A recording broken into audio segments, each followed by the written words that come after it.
अस्सलाम वालेकुम my dear students, I hope आप सब ठीक ठाक होंगे, खैरियत से होंगे। आज हम स्टडी करेंगे एक और इम्पॉर्टेंट क्वेश्चन आपकी हॉस्पिटल फार्मेसी का, that is called important hospital services. ठीक है जी, कि आपके हॉस्पिटल के अंदर कौन कौन सी सर्विसेज जो हैं वो प्रोवाइड की जाती हैं। यहाँ पे लफ्ज़ डिपार्टमेंट नहीं है, लिहाजा आप डिपार्टमेंट नहीं लिखेंगे, आप फैसिलिटीज़ लिखेंगे कि जो जनरल हॉस्पिटल्स होते हैं यहाँ पे आपको कौन कौन सी फैसिलिटीज़ प्रोवाइड की जाती हैं। तो 5 तरह की फैसिलिटीज़ हैं जो को आपको जनरल हॉस्पिटल्स प्रोवाइड करते हैं। इसमें आपके पास आती हैं nursing services, dietitian services, pathology services, blood bank services and radiology services. तो ये 5 सर्विसेज हैं, इनको हम शॉर्टली थोड़ा थोड़ा सा डिस्कस करते हैं। सबसे पहले हम बात करते हैं नर्सिंग सर्विस। नर्सिंग सर्विसेज से क्या मुराद है कि जो आपके हॉस्पिटल्स होते हैं, हॉस्पिटल के अंदर जो भी पेशेंट एडमिट होता है उसको फैसिलिटेट करने के लिए, उसको मेडिकल फैसिलिटीज़ देने के लिए हमारे पास नर्सिंग अवेलेबल होते हैं। मुख्तलिफ मेल नर्स होते हैं, फीमेल नर्स होते हैं जो कि आपके पेशेंट को डील करते हैं। तो इस तरह के सर्विस को हम क्या कहते हैं, nursing service. Without nursing service कोई भी हॉस्पिटल नहीं चल सकता। सो ये वो सर्विस होती है जिसको कौन प्रोवाइड करता है, एक्सपर्ट नर्स। यानी ये वो नर्सेज होती हैं जो लीगली क्वालिफाइड होती हैं, कॉम्पिटेंट होती हैं और आपके पेशेंट को मेडिकल केयर प्रोवाइड करती हैं। They provide health care services to the patient and their families. वो ना सिर्फ पेशेंट को सर्विसेज देती हैं बल्कि उनकी फैमिलीज़ को भी आगाही देती हैं कि आपने पेशेंट को किस तरह से बिठाना है, वॉशरूम कैसे लेके जाना है, खाना कैसे खिलाना है, इस तरह से इसको साफ़ कैसे करना है। इस तरह की रिलेटेड इन्फॉर्मेशन जो है वो पेशेंट के जो फैमिलीज़ होती हैं उनको भी प्रोवाइड करती हैं। तो एक बड़ी इंपॉर्टेंट सर्विसेज है आपके हॉस्पिटल के अंदर। सेकेंड जो सर्विस आपके हॉस्पिटल के अंदर होती है, that is called dietetic service. Dietetic का वर्ड निकला है खाने से, डाइट से, खुराक से।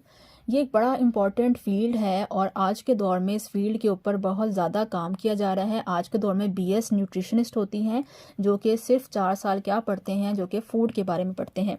वो ये पढ़ते हैं कि अगर किसी को कोई ख़ास बीमारी हो जाए तो उस ख़ास बीमारी में वो कौन कौन सी फूड है जो कि वो खा सकता है और कौन कौन सी फूड ऐसी है जो कि आपने उस स्पेसिफिक बीमारी में नहीं खानी होती, आपकी बॉडी में इन्फेक्शन हो सकता है। सो डॉक्टर का काम होता है पेशेंट की बीमारी को डायग्नोस करना, उसके बाद उसको मेडिसिन प्रिस्क्राइब करना। फार्मासिस्ट का काम होता है उसकी मेडिसिन को रिव्यू करना और ओके करना कि मेडिसिन ठीक है। डाइटिशियन का काम होता है कि वो आपको ये इन्फॉर्मेशन प्रोवाइड करती है कि अगर आपको ये बीमारी है और आप ये मेडिसिन खा रहे हैं तो इस मेडिसिन के साथ आपने खाने के अंदर क्या क्या चीज़ों का इस्तेमाल करना है और किन किन चीज़ों को आपने खाने में आपने एहतियात करनी है। तो dietetic service is a services provide by the dietitians. Dietitians क्या होते हैं, ये क्वालिफाइड पर्सनस होते हैं जिनको फूड के बारे में कंप्लीट नॉलेज होता है। जो लोग वेट कम करना चाहते हैं या वेट बढ़ाना चाहते हैं वो भी डाइटिशियंस या न्यूट्रिशनिस्ट से क्या लेते हैं, इन्फॉर्मेशन लेते हैं। They provide information about food and the healthy lifestyle. ये आपको बताते हैं कि एक अच्छी खुराक खाने से आप अपने लाइफस्टाइल को, अपनी बीमारी को कैसे ख़त्म कर सकते हैं।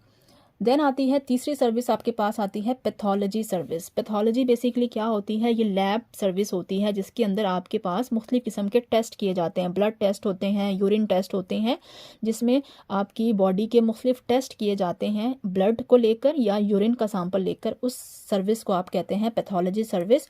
और ये सर्विस आपको मदद करती है कि आपको बीमारी को डायग्नोस करने में मदद देती है कि आपकी बॉडी के अंदर कौन सी बीमारी मौजूद है। So it is a laboratory based service. इसके अंदर ये काम कहाँ किया जाता है, ये वार्ड के अंदर नहीं होता बल्कि ये काम किसी लैब के अंदर होता है। They provide diagnosis of disease through the blood and the urine test. इसके ज़रिए से आप बीमारी को डायग्नोस कर सकते हैं। कौन कौन से टेस्ट करवाते हैं, ब्लड टेस्ट के ज़रिए से भी मुख्तलिफ बीमारियों का पता चल सकता है।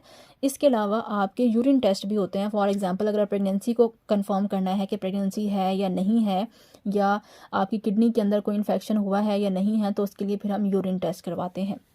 उसके बाद जो फोर्थ फैसिलिटी आपके पास आती है, that is called blood bank facility. आपने अक्सर देखा होगा कि हॉस्पिटल के अंदर एक वार्ड होता है जहाँ पे लिखा होता है ब्लड बैंक।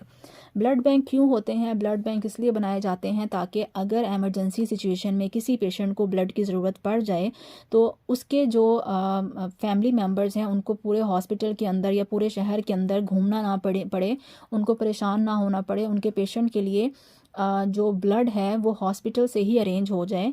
उस सर्विस को आप कहते हैं ब्लड बैंक सर्विसेज। इसको डॉक्टर डील करते हैं इसमें आपके पास हर तरह का ब्लड जो है वो आपको इजीली मिल जाता है। उस ब्लड को ठीक से सेव करना, उसके टेम्परेचर को कंट्रोल करना किसका काम होता है? इसमें मौजूद डॉक्टर्स का काम होता है। सो ये भी एक लेबॉर्ट्री बेस्ड सर्विस होती है। ये क्या करते हैं? ये स्टोर करते हैं और प्रोवाइड करते हैं ब्लड को patients with in the hospital. Hospital के अंदर जो भी पेशेंट्स होते हैं उनको अगर ब्लड की ज़रूरत है तो आपको हॉस्पिटल की ब्लड बैंक सर्विस से वो ब्लड मिल जाता है। और जो फाइनल सर्विस है आपके पास, that is called radiology service. Radiology क्या होती है? रेडियोलॉजी होता है रेडिएशंस का या शुआओं का इस्तेमाल करना बीमारी को तशखीस करने के लिए। इसके अंदर बाकायदा BS होता है। FSC के बाद ये 4 साल का कोर्स होता है जिसमें आप बॉडी के अंदर जो भी मुख्तलिफ बीमारियां हैं उनको डायग्नोस करने के लिए रेडिएशंस का इस्तेमाल करते हैं। अब आपको पता है जी रेडिएशंस जो हैं वो बहुत स्ट्रॉन्ग होती हैं। रेडिएशंस अगर किसी चीज़ के ऊपर मारी जाएं, इवन पत्थर के ऊपर भी अगर आप रेडिएशंस मारते हैं तो पत्थर भी ब्रेक हो जाता है। इसलिए रेडिएशंस को बहुत केयरफुली डील किया जाता है। जब आप किसी भी पेशेंट पे रेडिएशन अप्लाई करते हैं तो आपको पता होना चाहिए रेडिएशंस की वेवलेंथ क्या है, इनकी फ्रीक्वेंसी क्या है, कितनी स्पीड से पेशेंट के ऊपर लगानी है और इससे क्या क्या नुकसानात हो सकते हैं। सो रेडियोलॉजी सर्विस भी आपकी लेबॉर्ट्री बेस्ड सर्विस होती है। इसमें आप बीमारी को डायग्नोस करते हैं by the use of x ray. X rays इस्तेमाल करते हैं, एक्सरे यानी शुआएं इस्तेमाल करते हैं और आप पेशेंट को बताते हैं कि आपका एक्सरे करवा के आप पेशेंट को डायग्नोस करते हैं कि जी आपकी ये हड्डी ख़राब है या आपकी बॉडी में यहाँ पे इन्फेक्शन हुआ है, आपकी ये बोन डैमेज हुई हुई है। तो वो फैसिलिटी को आप क्या कहते हैं? रेडियोलॉजी सर्विस कहते हैं। और रेडियोलॉजी सर्विस को कौन डील करता है? रेडियोलॉजी सर्विस के अंदर जो प्रैक्टिशनर्स होते हैं उनको आप कहते हैं रेडियोलॉजिस्ट। उन्होंने 4 साल या 5 साल 4 साल कोर्स किया होता है रेडियोलॉजी के अंदर और वो आपको रेडिएशंस के ज़रिए से टेस्ट करके बताते हैं। ठीक है जी, उम्मीद है ये क्वेश्चन आपको समझ आ गया होगा। इससे रिलेटेड कोई भी आपको इन्फॉर्मेशन चाहिए तो आप मुझसे कमेंट्स में जाके पूछ सकते हैं। अगर वीडियो पसंद आई है तो please like this video and share it with your friends and subscribe my channel. Thank you so much. Allah Hafiz.